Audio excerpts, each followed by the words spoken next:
Hello and welcome to Dad's Our Job, and this is your host Adam Neverbarrow. You have joined me today for our feature episode series of Dad's Your Job. However, this one's taken a bit of a twist, as this time I'm going to be interviewing a mum. So it is with an absolute vast amount of pleasure to be joined by West Ham Network presenter Holly Turbutt. Holly, how you doing? Yeah, I'm really good, thank you. Thanks for inviting me onto the show. I'm looking forward to chatting about all things parenthood, life, and West Ham. Always Yeah. stuff to talk about. I'm glad you said it in that order. Yeah, yeah. To be honest, Priorities. our, our parents would be so ashamed. so, so for our listeners, would you like to introduce yourself in terms of those that aren't familiar with you, and put yourself out there, mate? Yeah, no pressure. So my name is Holly. I've been a football fan all my life. I've played football. I've gone to as many games as I can all over the place. And then I got into presenting side of things, which I absolutely love because it basically combines my passion with what I'd love to do as a job.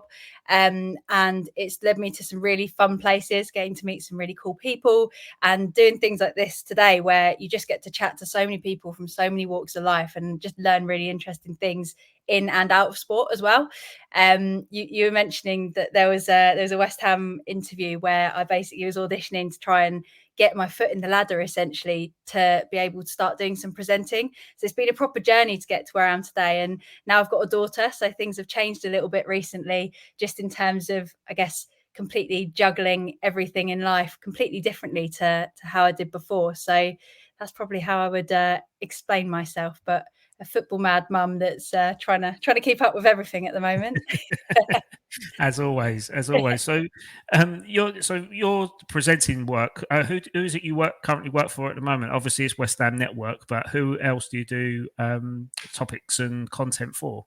So we've got the West Ham Network YouTube channel. So me, Russ, and Anton basically run all those shows, and we get as creative as we can. We get as many guests on as we can, and then it's basically freelance work. So it really depends. It's mainly different broadcasters. So it's been Premier League productions. This season, I'm going to be contributing to the BBC Sports West Ham page, kind of with opinion pieces mostly. So it's fun that you get to sort of chat about the stories that aren't so much out there all the time and aren't always being regurgitated.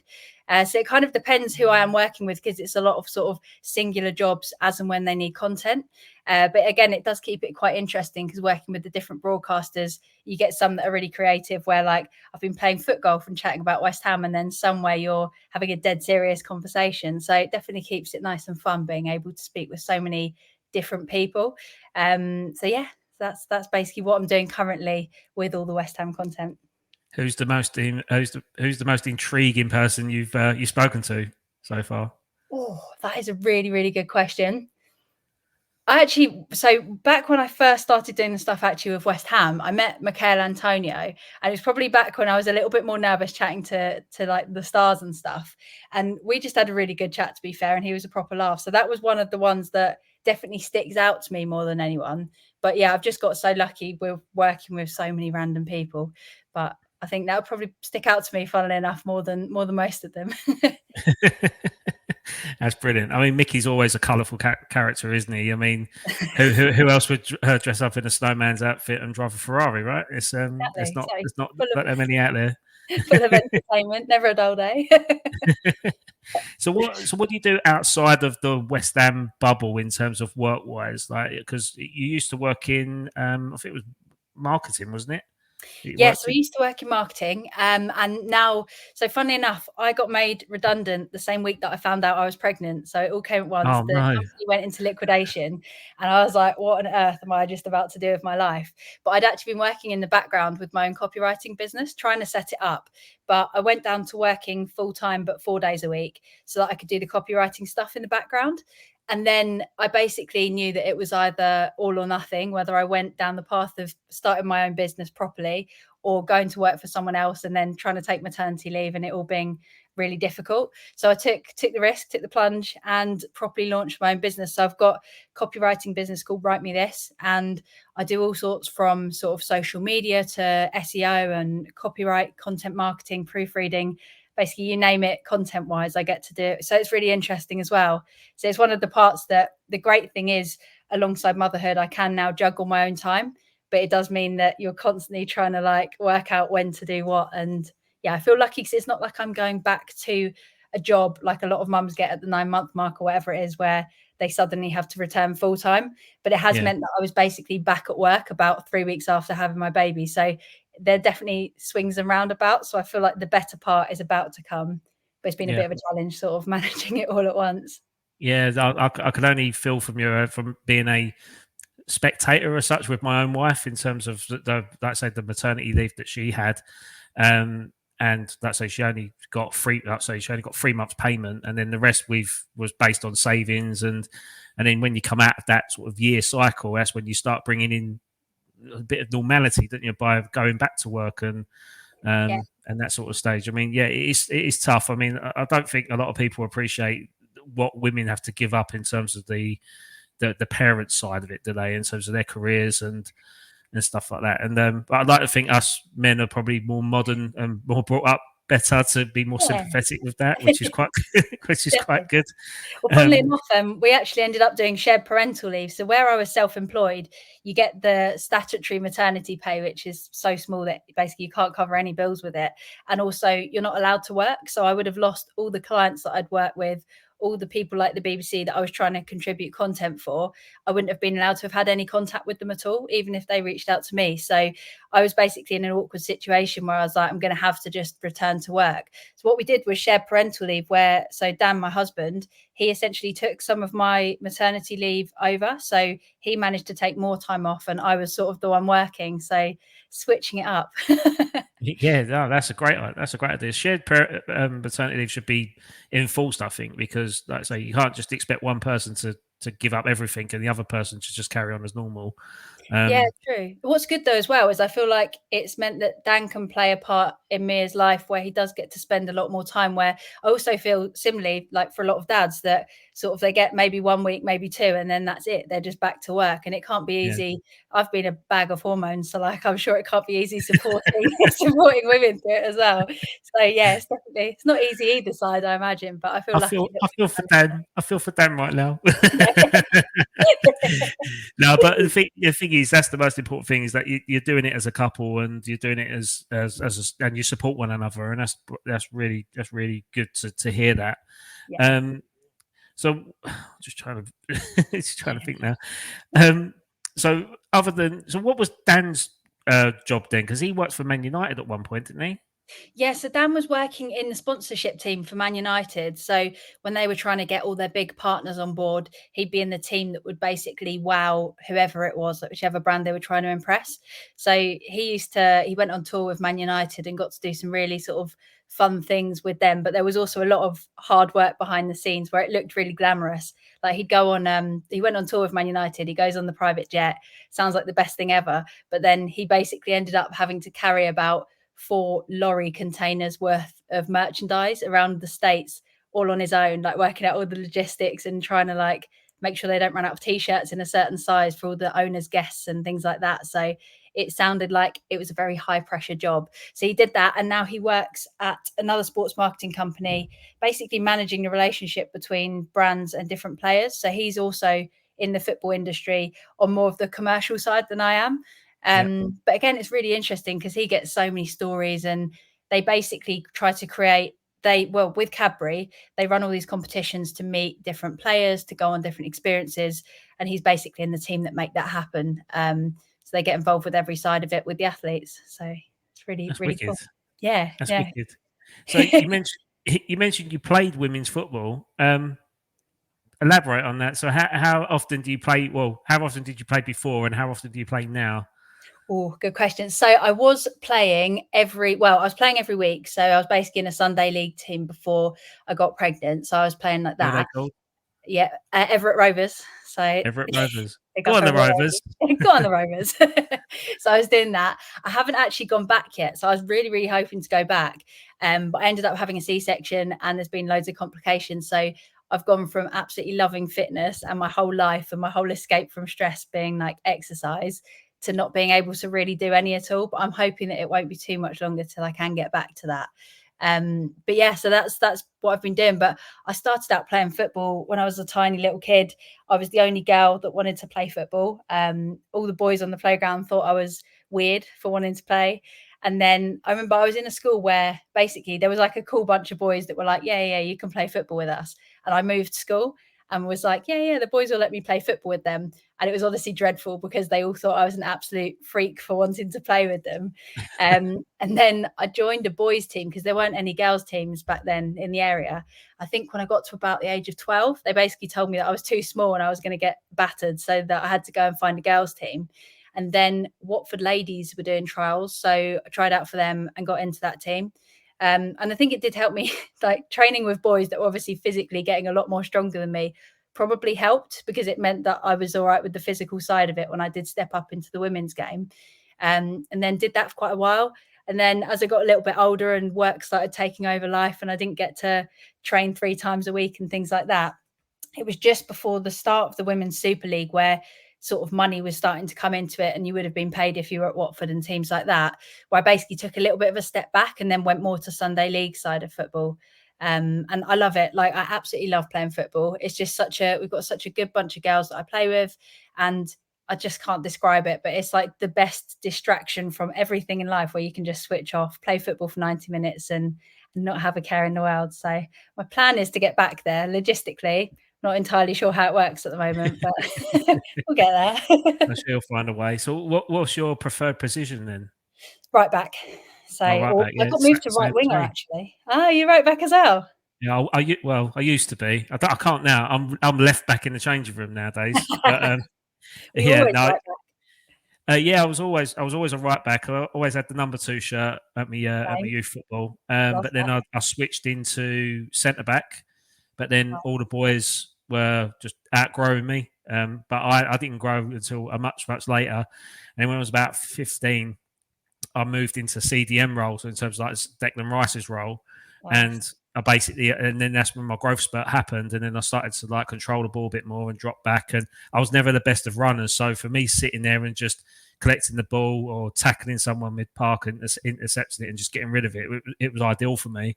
But yeah, I mean that like right back, centre back, and CDM was probably my sort of triangular sort of positions, but Love it. yeah, but then I done my ACL over Goals Football Ground in Oh, Romford, did and you? that was the end of it. And yeah, I heard the sound. It affected my work, and I was like, I can't do it no more. I'm not being Yeah. paid enough. Not being paid enough outside of work to be playing, so I gave it up. All But over. I do miss that. What you're saying, that sort of escapism element where you can just get on a pitch and kick a ball about and just communicate with other people you've never known before in your life, and yeah, it's always a good tonic, I think, for stress relief and not taking it out on other players, but just playing football Oh. in general. Yeah. Then again, I don't know. You might be clotheslining people in the middle Yeah, of the yeah. pitch. I don't know. Depends what kind of week I've had.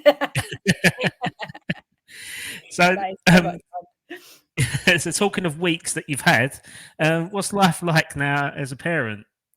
It's completely changed. Like, there's no two ways around it. Where I guess I had this vision of what life would be like as a mum. I used to work in daycares about 15 years ago, so I knew what it was like being with kids. I thought, I've got this, because we used to look after, so over the age of 2, I think it was a 1-to-6 child to staff ratio. So I used to look after 6 kids on my own, and I had it covered. But they were all obviously a bit older, and I'd never worked with kids that were under about 9 months old. So I went into motherhood thinking, yeah, like, I've got this. I know what kids are like. I And could do 6 then, at once. This is a yeah, breeze. easy.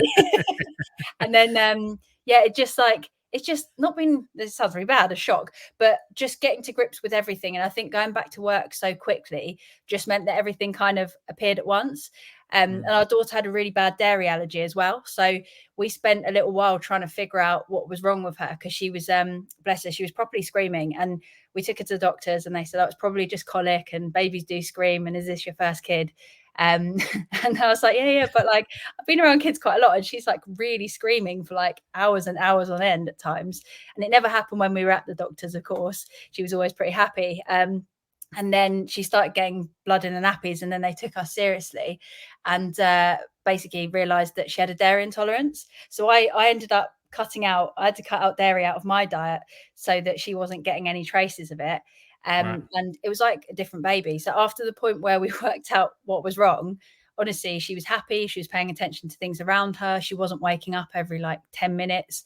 And things got a lot easier from that point onwards. But it's just the most amazing roller coaster is the only way I can put it. I'm sure like everyone says the same to some degree, but Yeah. it's just so cool. And now she's got like a little personality. She's constantly on the move. She's like just trying to move around, grab everything, climb everything. And I feel like she's just my little mate now that comes around with me everywhere. So it is the most amazing thing. And yeah, wouldn't change it for the world, but it is really difficult to manage the things that I used to do. And I guess to an extent, the things that I used to feel made me myself and the stuff that I did, suddenly you can't do them, or you can't do them in the same way, or like the amount of planning that goes into going anywhere or leaving her with anyone, even for a short period of time, it definitely changes the other stuff that you can do outside of being a mum, I would say.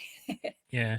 So, if you don't mind me asking, what was your pregnancy experience like? I mean, because I talked to some mums outside, and they say, "Oh, I loved being pregnant. Like, I loved it. I loved the feeding. I loved like when they were kicking." And then I talked to other mums who like absolutely hated it. Absolutely hated it. I just wanted it out and everything. I was like, "Whoa, okay, this is a bit dark." Like alien fire. Like, but in terms of your experiences, what was your pregnancy experience like? So it's probably closer to the latter. So like it was a really special time. And I think looking back in hindsight, I feel that it was really special. But I had really bad morning sickness throughout the whole pregnancy. And there were just a few things that made it a little bit tough. So first of all, everyone was like, you'll get to the 3-month mark and the sickness will calm down. And I've been throwing up so long before we were even telling people. So I was basically trying to like hide away. I was munching on what were they, like salt crackers to try and like settle my stomach. Tried everything in the books and nothing seemed to fix it. So that was difficult at first to hide it. And then when I got like further along, I still just kept being sick basically, which made it really difficult to go anywhere or to do anything. And then we had a couple of little scares where our daughter was measuring really small. So we'd kind of had these meetings throughout the whole pregnancy where they started doing these growth scans every week from about 5 months, I think. And they basically were saying, you're going to need to have a cesarean, and we might need to deliver her early if basically my body wasn't giving everything that she needed to thrive. And then as pregnancy went along, suddenly she just accelerated up the growth charts. They were like, it's fine, you don't need a cesarean. And I was genuinely terrified of a C-section. The thought of being awake for it, don't know what it was, but it properly freaked me out. So I basically ruined the end of my pregnancy, freaking out about the possibility of a C-section. And I thought I'd got away with it because they were saying she was measuring okay size-wise and that I'd be able to have a normal birth. And then she was breech, and they tried to do a thing called an ECV where they try and flip the baby, and that failed because she was basically wedged. And then they were like, yeah, you've got to have a C-section. So I basically spent, the last few weeks properly terrified of that. And in the end, it really wasn't anywhere near as bad as I imagined. But so, there were just a lot of sort of ups and downs throughout the pregnancy, but it is an incredible time. And I remember like the first time I felt her move and things like that, where it was just the most surreal but special thing to feel. So that I definitely have fond memories of it, but the actual process of being pregnant killed me off at the time. Probably in the latter camp. The reason I asked that is because you was pregnant whilst West Ham were having probably one of their most important moments in their history. So, where was you, if you don't mind me asking? So I managed to go to Prague. So I was pregnant, trying to hide it and interviewing people while basically trying to wear the baggiest West Ham shirt that I had. Everyone was offering to buy me beers, and I was like, "Oh no, I'm fine, thank you. I've got to work." While just trying to wing my way out of any awkward conversations. So we were in the fan park in Prague. We went there, tried everything to get tickets. I've got one of the most annoying stories with the tickets. So we booked the flights and the hotel super early, and we're like, if we make it, this will be a trip of a lifetime. We went along, and we've been trying to get tickets the whole week, and absolutely no luck. No one that we knew, no one that we spoke to. And I put it out on Twitter and said, anyone like selling tickets, we'll literally pay whatever you want. Like, please, just message me. And got loads of comments back saying like, that's stupid. Like, what would make you think anyone would ever sell you their tickets? And then someone that I actually know that I've spoken to a fair few times. So we were out and about in Prague, just got back to the room, and I looked at my phone because I often have my notifications on Twitter or X muted. So I looked at my phone and realized that I'd missed this message by about half an hour, that this person that I trusted was saying, I've got tickets, just want face value for them. Like, are you around? Because you can have them. So I was like, oh my God, I've got my phone message back. And they were like, oh, I'm so sorry, I've offered them to someone else now. And me and Dan are in this hotel room basically begging this person, like, please give us the tickets. And they'd given them to someone else. So we didn't end up doing that. But we ended up going to the fan zone. It was the most incredible experience because it felt like you were basically at a game with the atmosphere.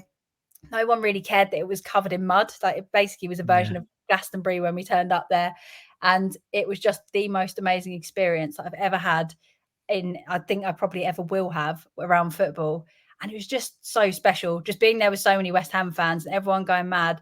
And even just how friendly everyone was in the build up to the final. Everyone was just making friends. Like, I can't even count the number of random West Ham fans I just had amazing conversations with. So special night. Where were you? I was in Stratford. So I got tickets for me and my dad to go to the Orbit event that was held by Centreforce. Yeah. So we went there, and it was rammed. Like, we could not get a drink or nothing. Like, we couldn't even. We was lucky to get one stall between us in terms of sitting, but we sat inside. But the funny thing was, the actual event had the screen outside and then all the TVs inside. But the TVs were showing the footage first rather than the outside. So as Ben Rama scored the penalty, we were all going, "Way that inside." He hadn't even took the kick in outside, so we're all celebrating. They're all looking around like, why are they all going absolutely nuts? And then and then spoiler alert, we've just scored a penalty. But when that Bowen goal went in, honestly, I've never witnessed anything like it inside a venue. Everything just went everywhere. There was stalls going everywhere, people jumping on tables, the lights were swinging, beer was dripping from the ceiling because there's a floor above, and it was all like, why is it raining in here? And it was like, no, that's beer. It's literally just going down. But yeah, that was great. I mean, that's the first final win experience with my dad in my lifetime, and I'm sure anyone around our age will have that same experience. But to share that with my dad, and obviously, you know what's gone on behind the scenes and that. But to share that with him, it was just so special. But the funny thing is, that's not the funniest. That's not the best thing. So we left there, and we thought, oh, let's go and have a walk around London Stadium. And there's people there with scarves and fireworks or whatever just outside the stadium. And we went up to the European Cup Winners' Cup statue. Yeah. And years ago, my dad broke his leg and he had an operation on it and everything. And I said, let's go up the steps. I went, be careful, Dad. Like, be careful yourself. It's really dark around here. And as I've watched him, I fell down and I've torn my ACL again. Oh, no. So he's like, fucking hell, Ginge. Like, well, I think you told me to be careful, and now you fell. I was like, oh, Dad, this hurts. I'm walking around like, Dad, this hurts. What a moment. What a moment. Like, celebrating a cup win around the statue, and I do my knee in again. Yeah, but that was great. I mean, that was a great experience. And then I didn't have time. I didn't have time. It sounds really bad, but to go to the parade the following day, that would have been really, really special. But just looking at the scenes, 9 o'clock in the morning, it was like no chance I'm going to get up there to see anything. It's not even worth it. So I managed to watch all the parade on TV, pretty much like everyone else, and. Yeah. Declan Rice saying West Ham are fucking massive on BBC News was probably one of the highlights. That's the highlight. It's incredible, though, wasn't it? Just seeing how many fans turned up for it. Because we were still in Prague and couldn't get back in time for the parade. But I was doing exactly the same, watching all the footage. And it just shows you how many West Ham fans there are when you're lining the streets so deep. Yeah, even that documentary, the massive documentary, and Mark Noble's on top of the bus, and he's going, look, you don't realise how big West Ham are, really, do you? And like saying it to all the other players, and the other players are like, no, quite big, aren't we? Like, those that didn't realise. But that's the thing. Like, you get more moments like that as a West Ham fan, then more players are going to want to come because they can see the fan base, and it's almost partisan, isn't it? Like our sort of fan base when we want to win something, Yeah, it's very long awaited as such, isn't it? But then Man City won the quadruple, and there wasn't really anyone in their streets, was there? It's quite sad, really. We won this Tim Pot trophy, and then we've flooded Stratford with 250,000 people. But then Man City were everything, and it's like, yeah, whatever. To me, that's what football's about, though, isn't it? Just like, I know that a lot of other fans are very quick to criticise what we'd won, but just winning something and what it meant when you haven't been a massively successful club in recent years and you don't have all those moments. So you see the likes of City winning the quadruple and almost taking it for granted. So yeah, I'm proud of what we achieved and how we celebrated. yeah, absolutely. We wouldn't have it any other way, though, would we? That's the thing. So going back to being a parent, so what's the best thing about being a mum? Oh, the best thing's got to be hearing my daughter laugh. Like, at the moment, she's properly cracking up at things that aren't even really that funny. Like, I'll just poke my head round a corner and it's like the biggest, gummiest smile that I get back. So I think moments like that, or just And what seeing about when she, Mia? yeah, exactly. That's Yeah, she enough likes it that as Dan, well. but what about Mia? Biggest, gummiest smile.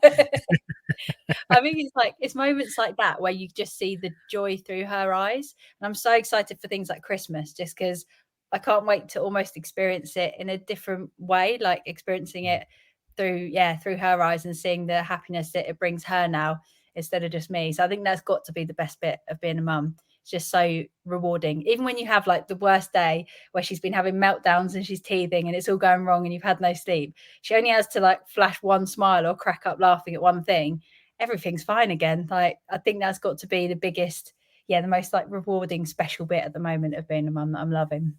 Yeah. How old is she now? 9 months now. It's flying 9 by. months. So she'll Yeah. be, what, 11 months in around December time? Oh, she was born December, wasn't she? Yeah. So she was due Christmas Eve, came a few days before in the end. But yeah, so she's proper Christmas time baby. Oh, yeah, she'll love it. I always remember when Connie was born. Connie was born January, end of January. So by the time her first Christmas comes, she was pretty much aware with what was going on. Like, she had a rough idea, like me putting the star on the tree and stuff like that, and touching the Christmas lights and stuff. So yeah, I think that's probably the best time, isn't it, for their first real Christmas? Them being that little bit older, like when you see babies that are born like in the middle of the year, and then they're like 6 months old for their first Christmas. They're like in this elf suit like that, aren't they? Yeah. I don't know what's happening. That was like poor Mia. She was so she was born on the 21st, so she was literally 4 days old on Christmas Day. We had family round, we've got pictures of her, but she could barely even see. Like, she didn't really have a clue what was going on. We've got pictures with her looking like a little potato in front of the Christmas tree. So Yeah. it's gonna be really different. She's got the same birthday as my mum. Has she? Great day Yeah. to be born. Yeah, that's it. But as my mum always says, it's the shortest day of the year Yes. because the daylight. I'm like, Yeah. right, okay, thanks, mum. Thanks for telling me that. 10 out of 10 fact. Yeah, that's it. No, we have no daylight today. Nothing. So tell us more about Mia then. Like, what sort of, like, say, you've spoken about her traits, and like, obviously her smile brightens up your day. And what other things have you noticed as she's progressing when she's getting older? She's so energetic. That is the one thing, even compared to other babies that we know, where she's never really been very good at sitting still. Even when she was really, really young, she was like kicking her legs around and things. So she's just a little bundle of energy. And at the moment, she just like pulls herself up on absolutely everything. So she started getting to the point where she's trying to cruise, where she's trying to walk around. But she also got in the habit. I don't know if you found the same of yours. She learned how to stand up, like in the cot and on the sofa and things. And then she'd take one hand off, then she'd take the other hand off, but she didn't have the ability to balance at all. So she'd just have her body straight, legs completely straight, and just absolutely go flying. And like, she wouldn't even put her hands out to cover her head. So I spent about 2 weeks basically playing catch with a baby to stop her hitting the floor before she reached it. So things like that, where she just like, she doesn't seem to have any sense of danger at the moment. She's just loving climbing. She'll climb up anything, has no Yeah. ability to get back down. She stands up, pulling herself up on everything, can't really sit back down yet. So that's been fun at night because she's finally sleeping better at night, or she was, until she learned to stand up. And then when she learned to stand up, we had a proper sleep regression where she would just go mental. And then every time we put her back down, you could walk out the room, you could stay in the room, didn't matter what you did. Within about 4 seconds, she'd have clambered back to the side of the cot, stood up, and then gets upset again. So that was a fun little stage. But I think the novelty of that's kind of worn off for her now. So we're getting back to better nights of sleep, which is very much appreciated. But yeah, she's just so much fun. That's the only way I can put it. And I've been taking her to baby classes and things like that, where it's just really fun to watch her enjoying things. And yeah, I feel really lucky as well that I'm getting to spend the time, because I am self-employed. I can move things around to be able to prioritize stuff like taking her to baby classes or meeting up with other babies and stuff, which I feel really lucky about. But yeah, she's just a little bundle of energy that does not stop at the moment, and I love it. I'm a bit tired, but I love it. What's her eating habits like at the moment? So at the moment, she's doing pretty well. She was a little bit late to the weaning because of this dairy allergy. We basically had to introduce loads of things really slowly in case she reacted to them. And luckily she didn't, which was really handy. But she loves a bit of bolognese, big fan of Weetabix. She choked for the first time the other day on a bit of toast, which was terrifying. I shouldn't laugh. I could just only, I can only relate to panic, it, isn't it? Honestly, like the tray went, everything went. I'm like smacking her on the back. Oh my god! Yeah, it's absolutely funny. Then she burst into tears afterwards because I guess from her point of view, she was just munching on some toast, and then I started just hitting her in the back. Yeah. I think she was more shocked by what I did than anything else. But yeah, so she's doing all right with food. But because of this dairy thing, in another couple of weeks, we're going to start the dairy ladder. So you basically introduce them slowly to little bits of dairy and see if they react. And then if they don't, they have a bit more dairy. The dairy ladder, is that what it's called? Yeah. So, sounds like a perfect night out for me. Yeah, it's like the give me that cheese board. Yeah. Give me that cheese. What's the starter? Yeah, it start with dairy and end with the blue. Like, exactly. All the way through the dairy ladder. Got that up next, so that'll be interesting. And I'm really hoping that she's fine with the dairy now, because they can grow out of it, and she seems to be doing all right. So fingers crossed, because that would make a massive difference. I don't want her to be that kid at the birthday party that can't have the cake or anything like that. And so fingers crossed that goes smoothly next. That's the thing, that when you send your kids to daycare, not daycare, nursery. That's a better way of putting it. It's like doggy daycare. It's a bit different, but nursery. Like even though Connie's pretty good with her food, like she's got no intolerances or anything like that. When it was her birthday, they said, "Oh, you have to make sure it's got no nuts in it. It's gluten free. There's no dairy." I'm like, "Well, am I bringing just a loaf of bread?" Like they went pretty much like, it's a loaf of bread with jam in it. Well, okay, but you can find it in Sainsbury's or something. There's like a dairy. Yeah, it's just like the worst cake ever created for anyone that's got taste buds. But you have to get that because of the other kids if they want to share cake. So I get it.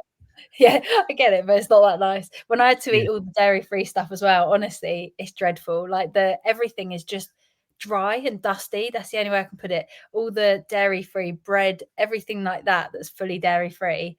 There's a reason that there's dairy in so many things. I can confirm. It's needed. Other than the sleep regression, what's been the most challenging part for in bringing Mia up? I think I've probably struggled the most with like doubting everything that I've done, or just thinking twice about everything.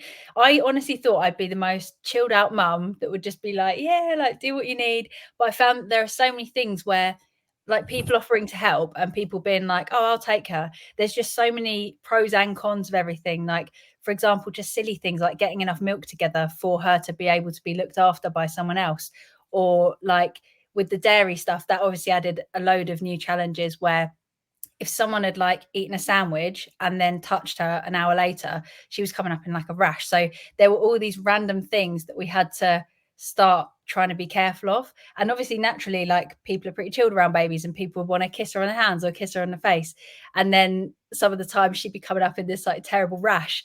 And I think because of things like that, I just started almost doubting every decision that I was making. So I just basically did my own head in unnecessarily, trying to do the right thing, but not wanting to be this like maniac mum that was trying to control everything. So I think that's probably the hardest. And just things like when she was having a bad time with sleep, she'd have one better night and you'd be like, okay, what did she do that entire day that I can basically replicate to see if we can get the same thing happening again? So you just do your own head in and definitely tire yourself out mentally more than you need to. So I think that's probably been the biggest battle of just overthinking things unnecessarily.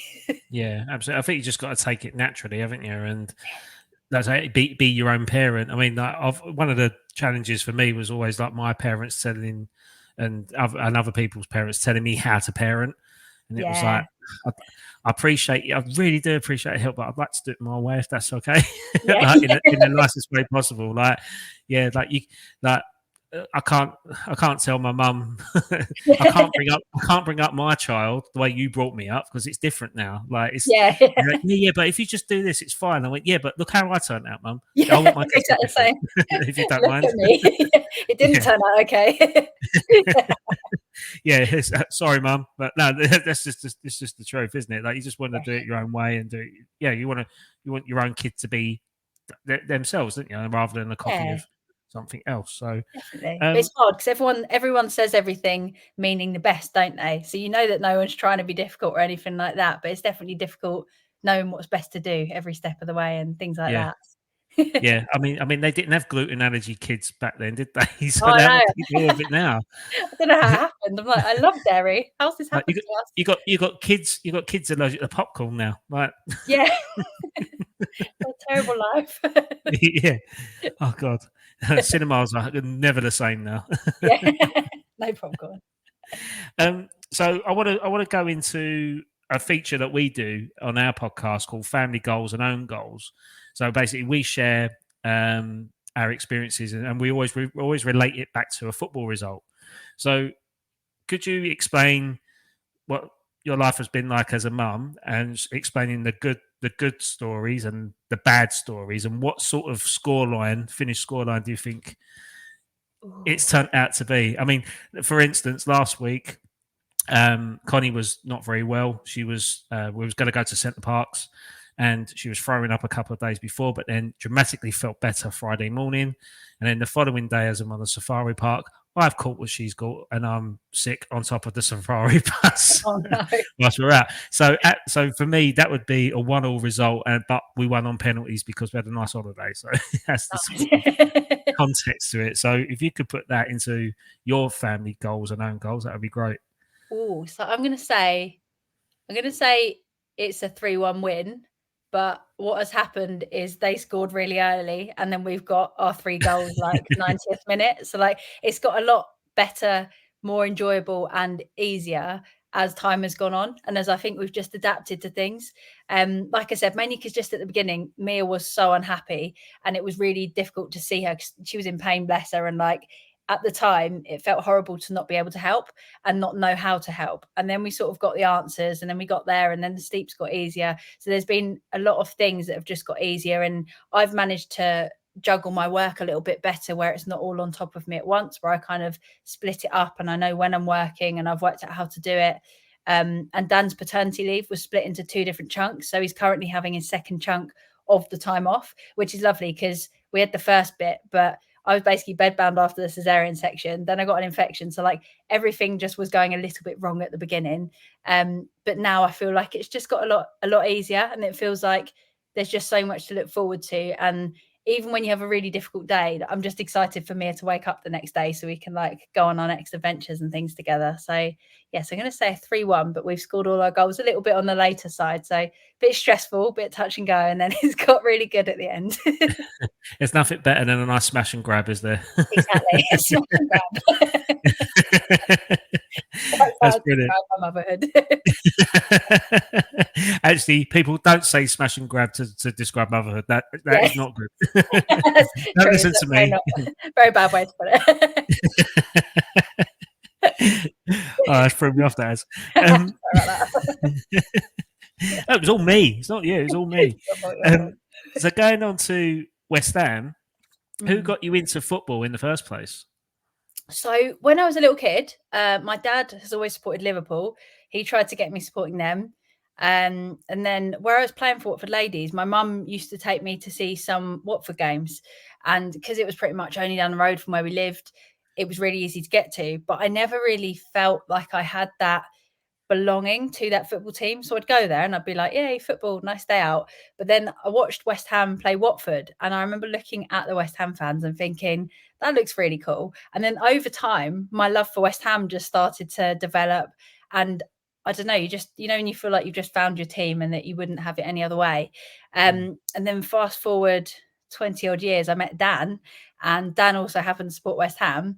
And then basically we speak about it nonstop, watch it nonstop. And it's kind of gone from there, where I've gone from loving football to loving West Ham to meeting Dan to being obsessed with West Ham and now getting to work talking about West Ham. So it's gone from strength to strength, but it's really exciting. And I think I've kind of been introduced to football from a young age, but didn't. My mum also kind of supports Watford, kind of supports Tottenham. So I'm so glad that I went to the West Ham direction. That's all I'll say. So my mum and dad aren't overly pleased with who I've gone on to support, but they're supportive of it. And yeah, West Ham for me all day long. But when I saw West Ham and then started going to games and then got a season ticket, it's just like I wouldn't have it any other way. And I can't imagine ever now not supporting them. It seems just absolutely mad. So that was my journey through football. That's wicked.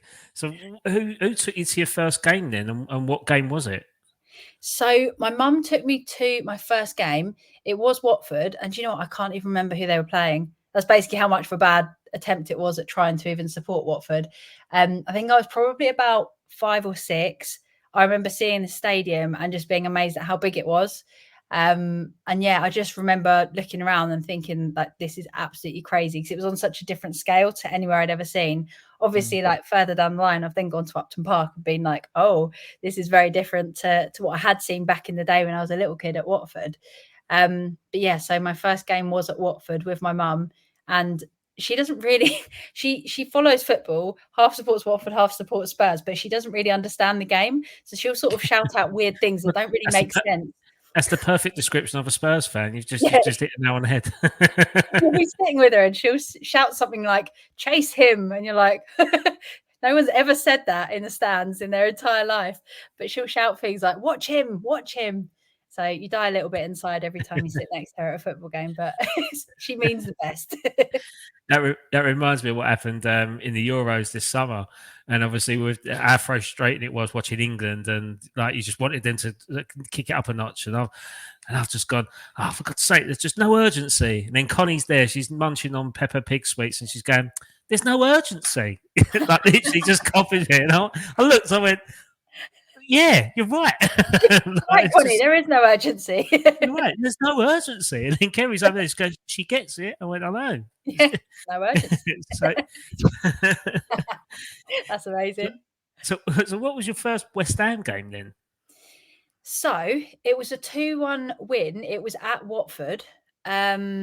So it's all Watford related then. So yeah, so literally, so I ended up, because my mum didn't have a car, like we didn't really get to go very far away. I used to get discounted tickets because I played for Watford Ladies, and basically I was being streamlined and tried to be forced to support Watford, but it never happened. So it was Watford versus West Ham when I first saw them play, and it was literally that moment onwards. But yeah, it was a 2-1 win. West Ham won. I'm trying to think who scored now. Possibly Beaumorte, I think. I can't remember now, but yeah, it was just that was my first game, and it was honestly just the most incredible. I don't know. I was just basically watching the West Ham fans most of the game and thought that looks a lot more fun. You see the away supporters, obviously, all the songs, they know what they're doing, and it's such an amazing atmosphere. Whereas with Watford, it seems like a lot more tame, and I think from a really young age, I could see that. So yeah, it all started probably to the age of about 11 or 12. It was all Watford based. I would see West Ham when I was at a Watford game. And then eventually, as I got older and I learned to drive and got out and about myself, started taking myself to West Ham games. And yeah, it went from there. Awesome. So what year was that? That would have been the Tevez year. I think it was probably I want to say it was probably 2000. I need to look it up because it was definitely, I'm sure it was 2-1 West Ham. And I don't know how I'm going to find this now. But yeah, I think it was year 2000. Yeah, because Balmoral was well many years before after that. I think Balmoral. Yeah. Trying to think now. Who was it? There we go. I think It'll this might come be to it. you. Steve Lomas and Paolo Wanchop. There you go. Oh wow, 2-1, 1999-2000 season. that's the year we finished. That's the season we finished fifth, isn't it? Yeah. Yeah, There you yeah. go. So yeah, 2-1. There you Might have go. been You're a however. glory hunter then, Yeah, effectively. yeah. I just saw that West Ham had so much glory, and I thought, you know what, I could have supported Liverpool. That's the funny thing. I've done the opposite of supporting the better team. So you're a rare breed. You're a glory hunter, West Ham fan. I mean, Exactly. that's just it's just who says it doesn't exist? Exactly. I'm just here for the glory. That's it. So what was being your most memorable experience as a West Ham fan, other than the obvious of being in Prague? But other than that, what would be the most Ooh. memorable? I think I'd have to say that whole Conference League campaign, there were so many games, home games, where the atmosphere was so much just incredible. Like, it's been difficult at the London Stadium for us to get that atmosphere and to get the fans feeling like the atmosphere is good. But there were nights where it was honestly rocking at the London Stadium. And I think that whole journey, because it went from us thinking like, okay, we don't really care that much about the Conference League, to thinking, okay, like we could be onto something here. And then, although I know people sometimes say that the opponents weren't the best, you're not guaranteed anything in football. And so often we get knocked out by the teams that should be easy to beat, and then we'll play better against the Man Cities or whoever it is that we're facing. So I think that whole journey of us just winning and winning and winning, and then there was a point where we started thinking, hang on, the final is well within our reach. So I've got to say that that whole journey is definitely the most memorable time of my entire life as a West Ham fan. And I just feel so lucky that I got to experience that, because I know that so many people have waited for so long as well for us to actually win something. But it was just such a positive time, and people were so excited. And there's so many times where things are really stressful at West Ham, and the fan base is divided, and people are frustrated, and we're stressed, and things aren't going our way. But for once, everything just fell into place, and everyone was just so happy and supportive of everything, and I just loved it. So yeah, that's definitely the most exciting time of West Ham for me, and all Yeah, those games. and it's important to note that campaign was undefeated the entire competition. Yeah, Something that's that hasn't been matched in any competition of late, really, and even yeah. before that. So, And our league form was the opposite, where we were obviously struggling yeah, in the league. So you go into the next game thinking, surely we can't be playing pretty woefully in the league, and actually go on to stay unbeaten. And we managed it. And it's incredible that we managed to do that, especially given that we weren't always playing the most exciting style of play, and all the problems that people were reporting constantly about how we were playing and what we needed to do to move forward as a club. But it just felt so exciting, and every single win was so special, and going unbeaten for so long is crazy, especially as a West Ham. You'd be going on about it if that was any of the top six sides, let alone us. So I was very, yeah, very happy. yeah, that's great. So it's a good answer. I must admit, it's very good. I was expecting something like the last game at Upton Park, or That is a the good FA one. Cup, or the FA Cup final that we lost, or something like that, or the playoff final. But I mean, everyone kind of should respect the Conference League campaign a lot more, because you don't realise how special it is there. Like and No, to win it, exactly. and to win something as well, something that doesn't happen ever really in our No, lifetime. no, exactly. And the definitely last game at Upton Park was very, very close. But yeah, we've had some amazing times, like some very memorable moments, haven't we, over the last decade or so at West Ham? And I'm Yeah, just hoping that we can go on to make some more in the yeah. coming season. We'll touch on that in a minute. So, what's your favourite ever player then? Not just West Ham, but like across the board in terms of football wise. Who's your favourite ever player? I think if you'd have asked me as a kid, I'd have said David Beckham, just because he was like the player when I was growing up that everyone was so excited about. I think of all time, Di Canio is the one player that does stand out to me, just because such a character, and just some of the goals that he scored. It's kind of everything that I associate with football. And when I started getting excited about West Ham and my whole journey into, I guess, being like a proper West Ham fan, Di Canio, it felt like was a really central part of that. And watching all the clips of him and everything that he'd done, I think I would have to say him now. If you were to ask me now, I would not say David Beckham. I think it would have to be Paolo Di Canio. Who's yours? Oh, mine. Putting you on the spot here. No, I'm a bit rogue, but I always loved Fabio Cannavaro because Nice. being a defender myself, and obviously with Italia football being on Channel 4 early years, I was always always a follower of Fiorentina anyway. So when we got Fiorentina in the final of the Conference League, I was overjoyed with that because they're both two of my favourite teams. But Nice. Batistuta was another one, purely because of the Fiorentina link. But Fabio Cannavaro, and someone always looks towards as being a footballer, always tracked his journey and tracked his career, and he's a Ballon d'Or winner, World Cup winner, Champions League winner. It was just class. That would be my favourite all time player. Great choice. Yeah, yeah. And now he's into management, so see how he gets on. Would you want him at West Ham? I don't know how good he is, to be completely honest. If he's good, yes. Yeah, if he's bad, no. Good answer. So, what's your thoughts on the current West Ham team then at the moment? I mean, obviously, there's a lot of how can I put it? People are disgruntled by the current setup at the minute, and a lot of promise, and the results are not coming. Is there a bit of impatience coming in? And what's your general feelings at the moment? Well, we were chatting about this the other day, and if you'd have asked me before the season started, I'd have said we need to be patient. I'd probably give it 10, 15 games before I judge any sort of, like, I guess, performance from the manager's side. And I think what we're facing now is almost like the stark reality of what being patient is going to actually feel like, because it's not fun at the moment. I think especially because the challenge is that if we could see what Lopetegui was trying to achieve, or the system that he was trying to put in place, we could probably justify it a little bit easier, saying, okay, like, it's just because we need to improve this, or we need a bit more time for the players to start linking up properly. But at the moment, it's really difficult to spot. And we've made quite a lot of tactical substitutions. We've changed formation, players out of position, dropping back Alvarez, like lots of things that I guess don't make sense in terms of probably what us as fans that just see from the outside look on and would hope that we would do. And then when we were saying, if you actually look at our results, this compared to last season, we're not actually really doing any worse. We've conceded less goals.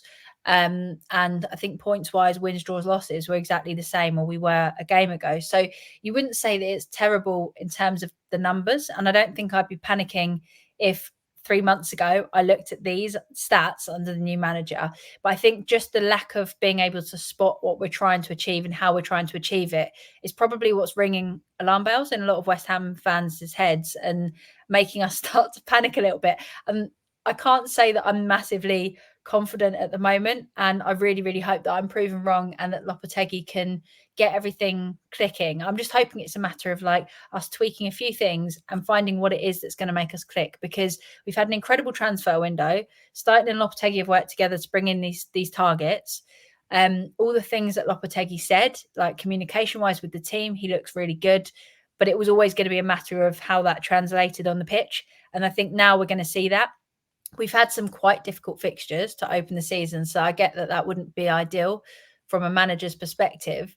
But I think we're going to have to start seeing some sort of improvement in the next few games, because we've obviously got two sort of should win games against the likes of Brentford, where I think if we were to lose those, things could start turning quite nasty and the pressure suddenly starts mounting a lot more. And I don't think that's good for anyone, for the players, the manager, or the fans, because everything starts turning really negative. And we've seen the snowball effect before when the media starts jumping on it, which, to be honest, the media are already sort of talking about us breaking stats of how bad we are at home at the start of the season and things.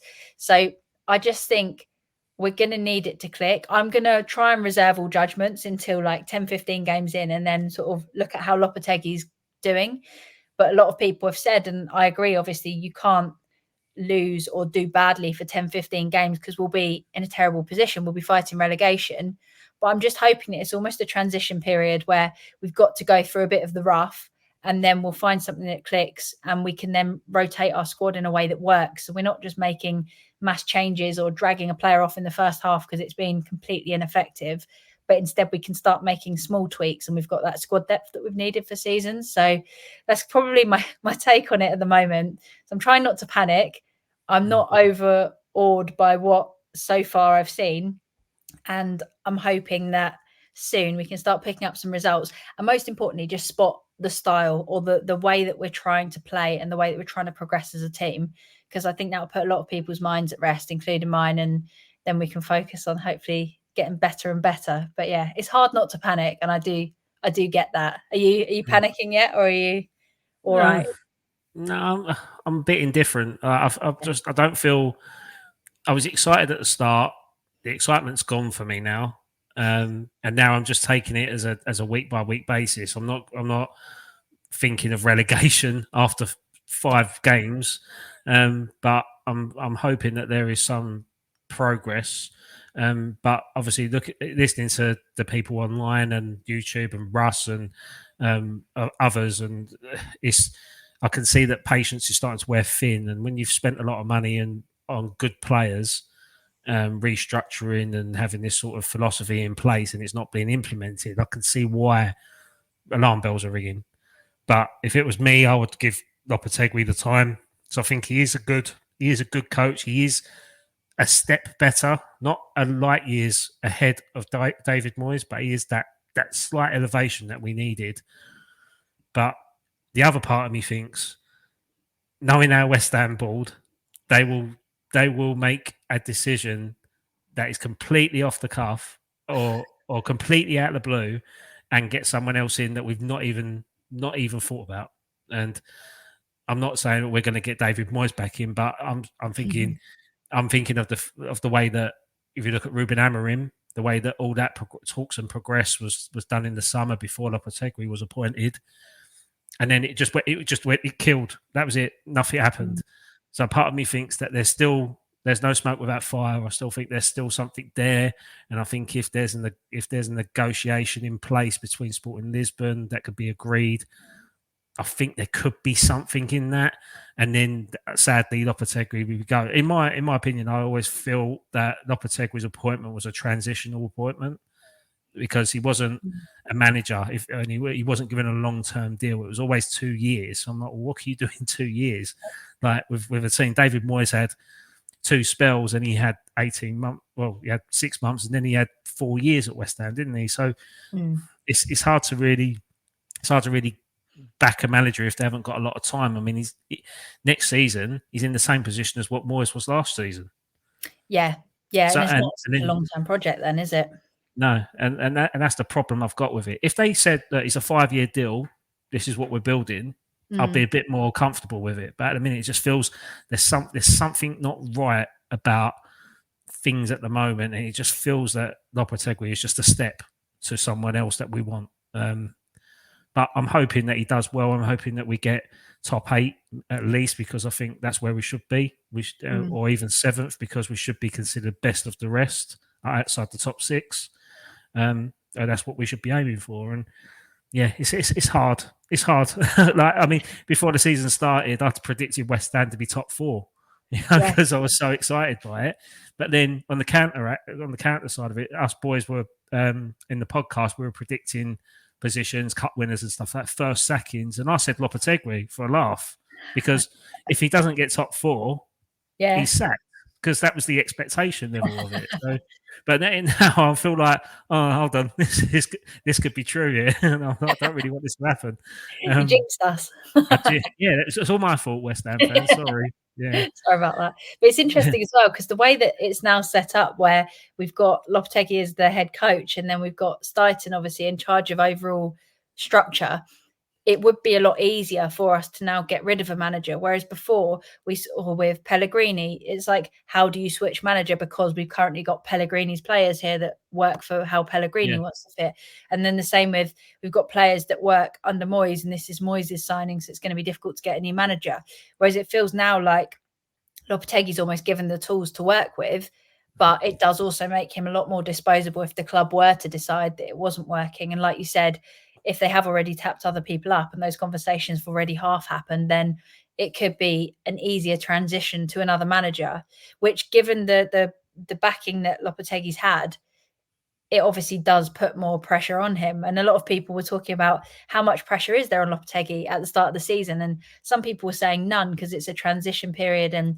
But I think in the back of our heads, we all were expecting us to sort of be competing for Europe, like trying to at least get into those spots, because we felt like although Moyes' style of play and the things that he did frustrated a lot of fans, we still did finish around that mid-table mark, even when we messed things up.